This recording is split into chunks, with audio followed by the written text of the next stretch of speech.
Hello everyone, welcome back to my YouTube channel. My name is Elmo and today I'm going to be going through my GW14 team review, how my GW14 team performed, as well as my GW15 transfer thoughts, followed by my GW15 team selection. So before we start the video, if you're not yet subscribed, please subscribe. Aiming to get 400 subscribers before the end of the year, so make sure you subscribe. It will be really much appreciated, and also leave a like on the video. It really helps out the channel. So without wasting any more time, let's begin. So first year my gaming 14 team review managed to score 61 points, which was an improvement from game week 13. But despite getting more points, we still managed to get the red arrow from 3.5 million to 3.6 million, which was really disappointing. But we'll still take the 61 points since it's a positive improvement. Then taking my overall points 721. Not really expected to be this stage of the season, but it's still not a bad score. So in goal we had Raya, who scored 3 points, mainly because of save points because they conceded against Wolves. Then you had Cancelo, who managed to keep a clean sheet against Leicester, hoping for a bit of attacking returns, but will still take the bonus points. The clean sheet points, I mean. Then we had Trippier, who managed to score 11 points, picking up bonus points again, and proving that he's among one of the best for this season in the defense. Then he had Ben White, who managed to keep a clean sheet as well against Nottingham Forest. What a very powerful display from Arsenal. So 6 points from Ben White there. Then he had Zaha, who was really disappointing, and I think it might be time to move him on. He only managed to score 2 points. Then he had Salah, who was my captain, and finally he managed to score a goal against Leeds despite them losing. At least he managed to get that goal. Then he had Pereira, who decided to start this week, but he blanked, only producing 3 points. And then we had Martinelli, who scored 8 points, scoring the first goal of the Arsenal powerful display. But I was hoping for a little bit more since he scored the first goal and Arsenal scored 5. So expecting him to add on that, maybe get an assist or something. But it was not to be, and only managed to score the 8 points.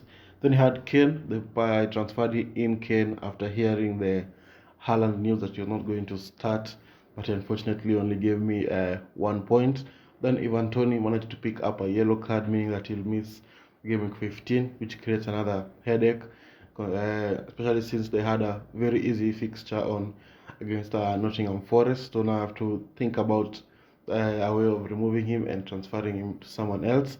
Then you had Edward, who I think is a very good differential there, scoring 6 points, getting the goal for Crystal Palace, and 6 points really good. Then the bench, Ward 3 points, Zuma 2 points, Gomez 1 point, and Foden, who's also giving many FPL managers a headache since he's not started the last 2 game weeks. So that game week 14 was a really good game week. So we hope that you can be able to keep the momentum in game week 15, which we're going to talk about right now. So for game week 15, I'm thinking of 2 transfers, but I think I'm going to only be doing 1 transfer depending on the news that we'll have of the likes of Haaland, and then if we'll be able to get the Man City team news. So before that, these are the transfers I'm looking at. So it's going to be Ivan Toney, who picked up his 5th yellow card of the season. He's going to be missing the Nottingham Forest match, which was the match I was targeting him for. Because Nottingham are not really good defensively. I know that Brentford can be able to score a lot of goals, especially with someone like Ivan Toney in the team. But since he's not going to be there and they face Man City in game week 16, there's no need to keep him. And that's why I think I'm going to be moving to Wilson from Newcastle, who have been performing really well. They play Southampton game week 15, who are not really good defensively, and the attacking power of Newcastle might come into play there, since they've been very good attacking wise, scoring a lot of goals as well. Then they play Chelsea in game week 16. Chelsea have not been looking good defensively as well. They conceded 4 against Brighton. So maybe Newcastle can also be able to repeat the same thing and be able to capitalize on the poor defense of Chelsea. And then, as I mentioned, Zaha has been performing really poorly of late. But as you can see from his fixtures, they have Nottingham Forest in game week 16, which I think is the only reason that I might keep him for the game week 15 and game week 16. But it's still a slight hiccup in the team. Still thinking about it. Maybe I'll do it, maybe I won't. But we'll have to see what the news is for before the transfer deadline. If we're able to get early team news, maybe if Foden doesn't start again, I might remove Foden for Trossard. But for now, I'm thinking about Zaha to Trossard. They play Wolves and Aston Villa, who are also not good defensively. But Aston Villa, with that new manager bounce, it might be difficult. But I think Trossard is a very good player to have, especially for his price of 6.9 million. Might be 7 million by the time you're watching this video. But I think he's a very good asset to have in there. And then now we can have a look at my game week 15 team. So in goal, we are going to have Raya against Nottingham Forest, so I can be able to keep a clean sheet.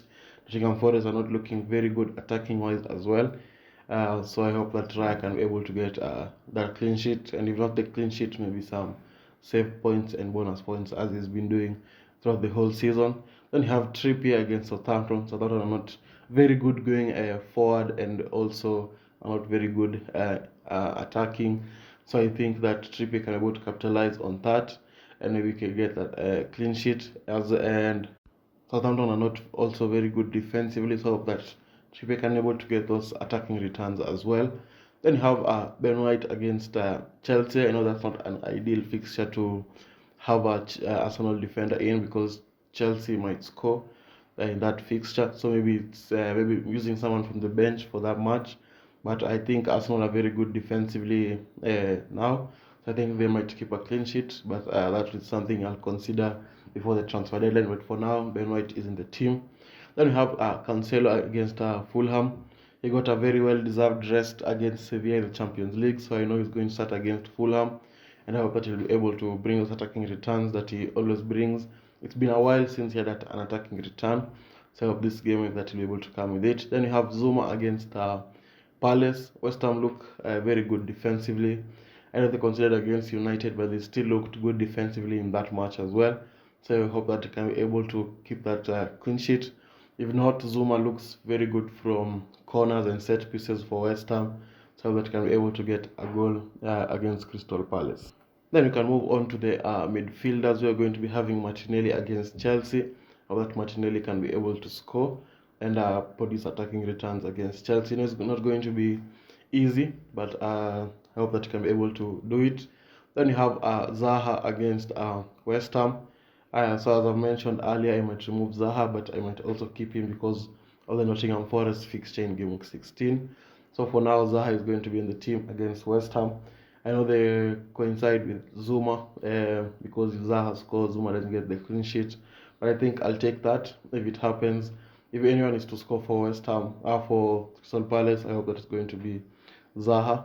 Then you have Salah against Spurs. Spurs have been looking very good defensively of late, and I hope that Salah can be able to capitalize on that as they look to build momentum, especially after their win against Napoli. I hope they can be able to continue with that. Then you have Foden against Fulham. As I've mentioned, Foden has not played the last two fixtures in the Premier League, so I hope that he can be able to play against Fulham because it's a very easy fixture on paper.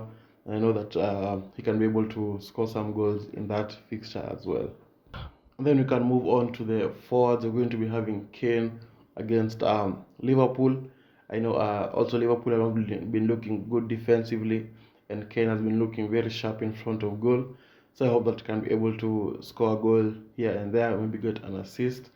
But if you get news that Haaland is going to start against Fulham, I might remove Kane and bring back Haaland for that fixture. But for now, as we await those news, I'm going to keep Kane in the team. Then you have Wilson against Southampton, who I'm really considering captaining for this week if Haaland is not fit. But for now, I'm going to keep the armband on Wilson, and I hope that can be able to perform against Southampton.